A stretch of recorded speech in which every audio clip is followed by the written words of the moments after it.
Minsan ba'y naranasan mo na magkasakit at gusto mong mabilis ang guminhawa? Alam mo ba na may isang natural na paraan para mapalakas ang iyong immune system at labanan ang mga impeksyon? Ito ay ang ginger tea.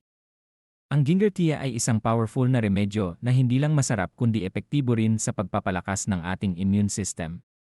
Sa pamamagitan ng regular na pag-inom nito, maaari nating mapanatili ang kalusugan ng ating katawan at labanan ang mga sakit.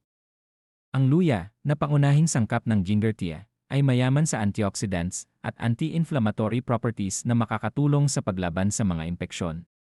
Ito rin ay kilala sa kakayahan nitong magpabilis sa paghilom ng mga sugat at pamamaga. Kapag ikaw ay may sore throat, ang ginger tea ay maaaring makatulong sa pagpapalambot ng lalamunan at pag-alis ng sakit. Ang init at pampakalma ng ginger tea ay magbibigay ng instant relief sa iyong nararamdaman. Hindi lang iyon, ang ginger tea ay may kakayahan ding magpatibay ng ating digestive system at makatulong sa pagtanggal ng toxins sa ating katawan. Kaya't hindi lang ito para sa sakit, kundi para sa pangkalahatang kalusugan din. Kaya't sa susunod na pagkakataon na nararamdaman mong malalanta na ang iyong katawan, subukan mo ang ginger tea para sa immune support, pangontra sa sakit, at pangkalahatang kalusugan. Isama na ito sa iyong araw-araw na routine at siguradong mapapalakas mo ang iyong resistensya laban sa mga sakit.